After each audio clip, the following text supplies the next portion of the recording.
Hello, everyone. In Revelation chapter 7 today, Pastor Andrew talked about Revelation chapter 6 yesterday, and it's this scene where the seals are being peeled back, the scroll is being opened, and each seal has a specific kind of event attached to it.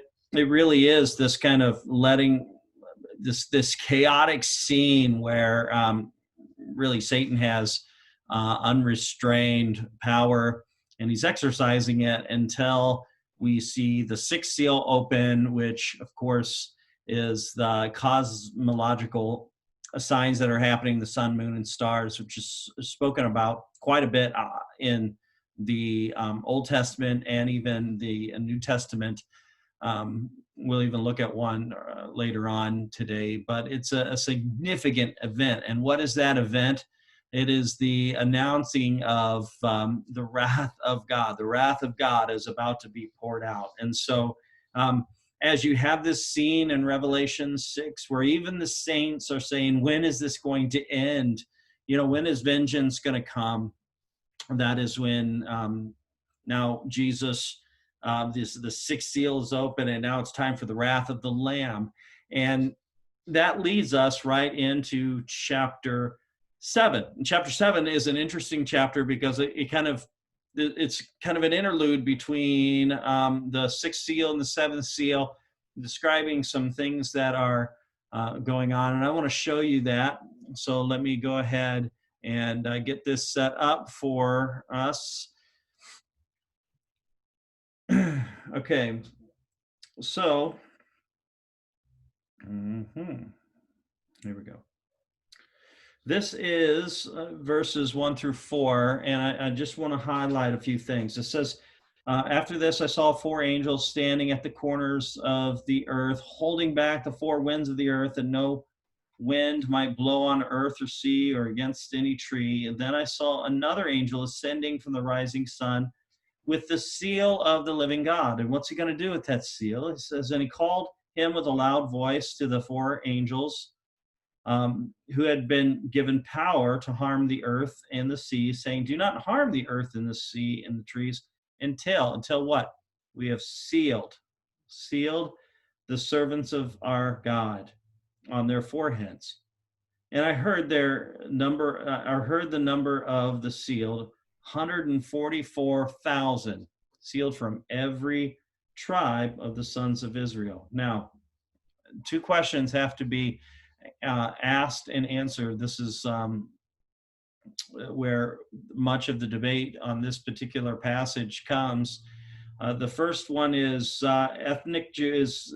Is this idea of from every tribe of the sons of Israel, is it talking about ethnic Jews, or is it talking about spiritual Israel? Ethnic Jews meaning then there would be, these are literally Jewish people, ethnic Jewish people that are sealed, or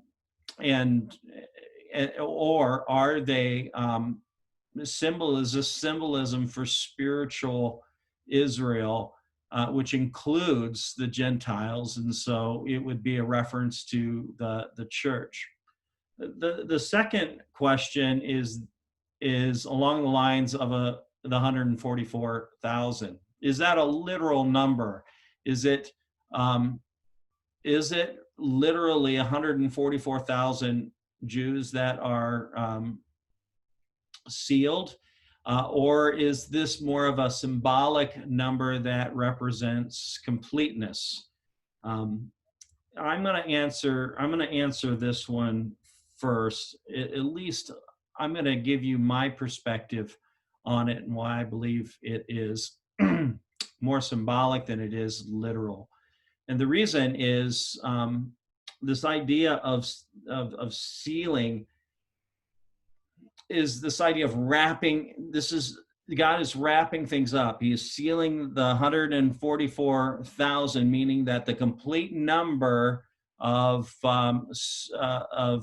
whether it's ethnic Jews or complete number of believers, meaning his children, the sons of his spiritual Israel, which includes the church. Either one of those, it is symbolic, representing completeness. And the reason I say that is the uh, the number 12 is used as a complete number throughout this book. The number 1,000 is used symbolically a lot as well. And a lot of commentators will talk about this idea of 12 times 1,000 really being symbolic for completeness. Now, the other reason I say that is because if you looked at the tribes that are named here, you're going to find something interesting, and that is that Dan, the tribe of Dan, is missing, and the tribe of Ephraim is missing. Um, it would seem that Manasseh, it kind of takes up where Dan's spot would be in the list, and then Joseph, who is not one of the tribes. Joseph had two sons, Ephraim and Manasseh. Although Manasseh is in this list, Ephraim is not. And it's also interesting that in this list includes the tribe of Levi, which is generally not one of the 12 tribes. They were more or less the 13th tribe, if you will, and they represented the priesthood, and they didn't have land or anything like that. But I think that it's best on the 144 best is understood as a symbolic number, talking about completeness, and that God is wrapping things up. And now, interesting enough, I don't know on this first one if it's ethnic Jews or spiritual Israel. I go back and forth in my leanings at times in this particular one. If it is ethnic Jews, it simply means that God is being faithful to his people Israel. And I will say this, that their salvation is not apart from the Lamb. They did not believe because of the law in any way. It is because they recognize that Jesus is Messiah. If it is talking about spiritual Israel, then what is interesting is as you go on to the next event in this passage where it talks about the multitude. So John says after this, in verse 7, he says, after this I looked, and behold, a great multitude that no one could count from every tribe, every nation, and all tribes and peoples and languages standing before the throne and before the Lamb, clothed in white robes with palm branches in their hands, crying out with a loud voice, salvation belongs to our God who sits on the throne and to the Lamb. Now, what's interesting is that if the sealing of the 144,000 is indeed talking about spiritual Israel, it's communicating that, hey, things are now complete. We're ready. God's ready to set up his wrath, that the full number of his people are now included and before the throne. And the reason I find that interesting is just the timing, the sequence of it. You see in chapter 14 of Revelation that these 144,000 were people that were redeemed from the earth, and are with the Lamb. And so it very well could be spiritual Israel, a reference to spiritual Israel. But however, this great multitude, whether it's spiritual Israel or the church, are now just all of a sudden standing before the throne. And they're clothed in white robes. They're from every tribe, tongue, and nation. And this is a number that no one can count. I mean, he's already used thousands upon thousands. So this 10, we're talking in billions, maybe even, of people that are standing before the throne. And they're singing, salvation belongs to our God who sits on the throne and to the Lamb. It's a scene of victory. It is a scene that God has been faithful, and he has brought salvation to his people. And the point is God's salvation for his people have come. But where did these people come from? The passage goes on to say in verse 13, then one of the elders addressed me saying, who are these clothed in white robes, and from where have they come?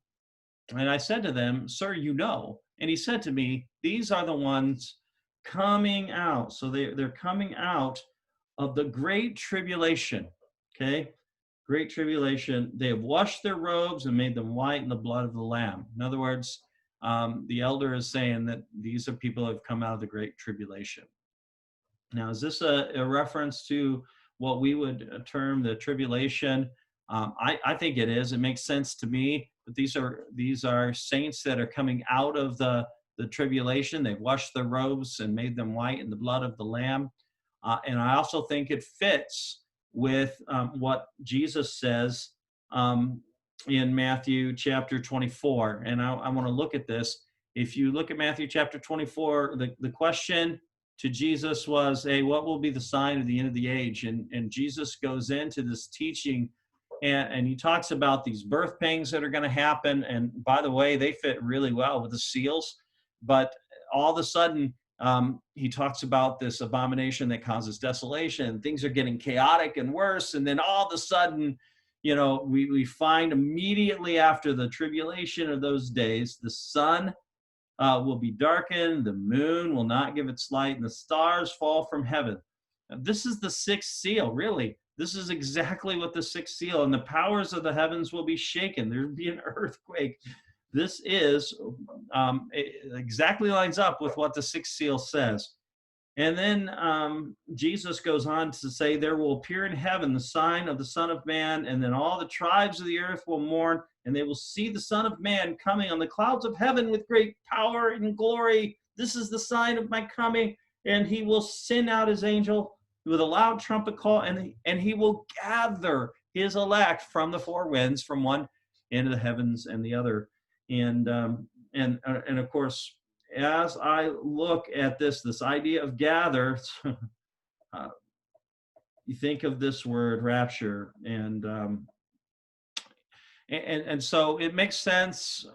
This idea of in Revelation, where you have the sixth seal is unleashed, and all of a sudden, boom, there appears before the throne people from every tribe, tongue, and nation. Because certainly after those cosmological signs of this seal number 6, Jesus says that he'll send out his angels with a loud trumpet call, and they will gather his elect from the four winds, one in the heaven to the other. And so it does make sense to me. As you look at this particular chapter and you see it, listen, this is the thought that keeps coming up. God will keep his promise to his people. So it doesn't matter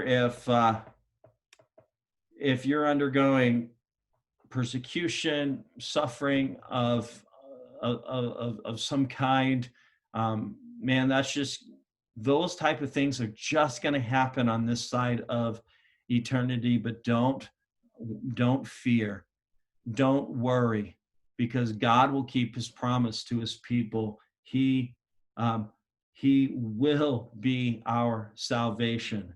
Salvation belongs to our God. Amen.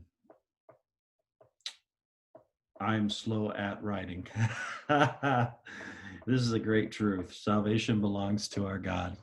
Let's just thank him for that. Father, thank you so much for the promise that you have given us, that salvation belongs to you, and that you will redeem your people. You will vindicate your people.